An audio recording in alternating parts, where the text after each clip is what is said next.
माई बाप, संघर्ष तब तक करो जब तक निष्कर्ष ना निकले। धन्य है माता सबरी, संघर्ष किया, निष्कर्ष निकला क्या?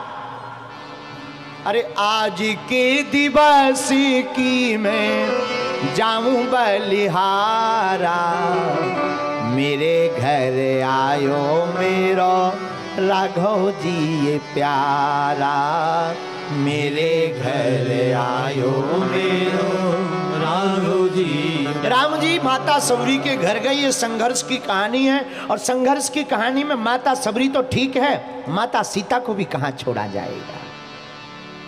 और हमने 3 दिन की कथा एक चौपाई पर कहने का विचार किया, और चौपाई बड़ी अद्भुत। आचार्य जी, जनक सुता जग जननी जानकी, जनक सुता जग जननी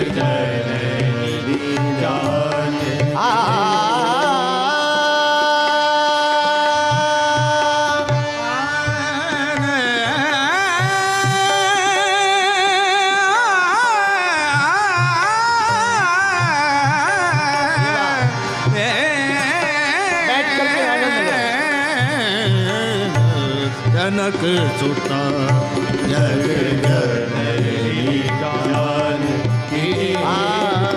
सुता जग जननी जानकी, जनक सुता जग जननी जानकी, अतिशय प्रिय करुणा निधान की, अतिशय प्रिय करुणा निधान की, अतिशय प्रिय करुणा निधान की, अतिशय प्रिय करुणा निधान की, अतिशय प्रिय करुणा निधान की, अतिशय प्रिय करुणा निधान की। जनक सुता जग जननी जानकी, जनक सुता जग जननी जानकी, जनक सुता जग जननी जानकी, जनक सुता जग जननी जानकी, जनक सुता जग जननी जानकी, जनक सुता जग जननी जानकी। अतिशय प्रिय करुणा अतिशय प्रिय करुणा अतिशय प्रिय करुणा जानकी माता की। देखो जनकपुर में प्रगटी जानकी माता, हमको कुछ नहीं आता। धन्य है श्री जानकी माता। और धन्य भाग, ये देखो भाई, धन्य भाग जनकपुर वालों के, माता जानकी जहां प्रकट भई। नेपाल के लोग तो बड़े भाग्यशाली हैं। क्यों? देखो जानकी जी का जीवन इतना उज्जवल है, इतना महान है कि पूरी दुनिया की जितनी माताएं हैं, माता जानकी जी के चरित्र से अपने आप को भी उज्जवल कर सकती हैं। धन्य है माता जानकी, ऐसी माता जानकी जिनका जन्म जनकपुर में हुआ। जनक के घर पर जनक सुता जग जननी जानकी पूरी दुनिया की माता बनी। और यहां ही नहीं, पिए ही की सिए जान निहारी। रामायण में वर्णन आया, जब राम जी बन गए तो केवट के साथ नाव से पार गए। राम जी ने मन में सोचा केवट को कुछ देना चाहिए, पर दें क्या? ये होती है देखो धर्म पत्नी। धर्म पत्नी का मतलब ही है जो पति को पतन से बचाए। पत्नी का मतलब क्या? जो पति को पतन से बचाए वो है पत्नी। अब आजकल चल गई अंग्रेजी में वाइफ। वाइफ का कब वाईफाई जुड़ जाए कहां, कोई ठिकाना नहीं। बोलो जय सिया राम। पहले कहते थे पत्नी, अब आपके यहां जैसे कहते ना बूढ़ा बूढ़ी, ये हमारी बूढ़ी है। नेपाल में अच्छी भाषा है, हमारी यहाँ वृद्धों को बूढ़ा बूढ़ी कहते। नेपाल में पति पत्नी दोनों एक दूसरे को, पति को बूढ़ा पत्नी को बूढ़ी है। आजकल हम भी नेपाली सीख रहे हैं।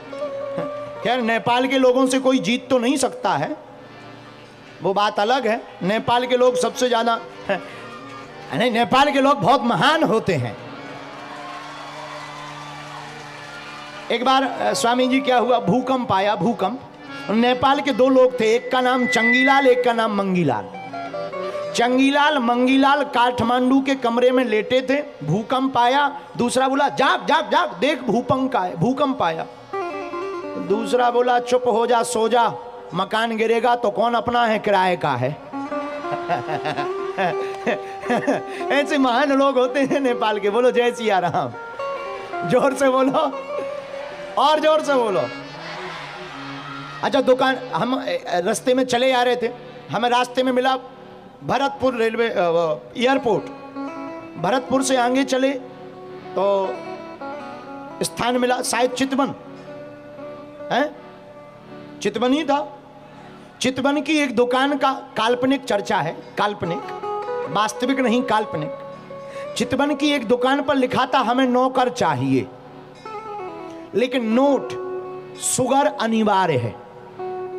नौकर चाहिए पर उसे डायबिटीज की बीमारी होनी चाहिए। हमने गाड़ी रोकी, हमने कहा भैया तुम्हें नौकर तो चाहिए पर डायबिटीज की बीमारी वाला क्यों? बोले दरअसल हमारी जो है मिठाई की दुकान है। ऐसे प्रतिभाशाली लोग नेपाल में रहते हैं, ऐसे महान लोग नेपाल में रहते हैं, उनमें एक तुम भी हो। लेकिन हम ये नहीं बताएंगे कि शाश्वत धाम के आसपास भी ऐसे रहते हैं, ऐसा नहीं बोलेंगे, क्योंकि अभी हमें कल तक रहना है और साकुशल भारत भी तो जाना है। नहीं तो माताजी कहेंगी ये हाथ पांव कहां से तुड़वा कर आए हो, है? और अभी हमको पराए घर भी तो जाना है, समझ जाओ। जय जय सीताराम, जोर से बोलो। तो जनक सुता जग जननी जानकी, धन्य है माता जानकी, इनका चरित्र कितना उज्जवल। केवट के पास राम जी गए, नाव पर बैठे, पार भय। राम जी केवट को कुछ देना चाहते हैं पर हाथ में कुछ है नहीं। जानकी जी की तरफ देखा, ये होती है देखो पत्नी। पियहि की सिय जानन हारी, मन मुदिरी मन मुदित उतारी। अपने हाथ की मुद्री ली, उतार। राम जी प्रभु प्राणनाथ, आपके उस हाथ में नहीं है कुछ तो क्या हुआ? इस हाथ में तो है। जब हमारे पिता ने कन्यादान दिया तो हमारा हाथ तुम्हारे हाथ पर रख दिया, तो इस हाथ में तो है कुछ। अच्छा देखो, ये जानकी जी है।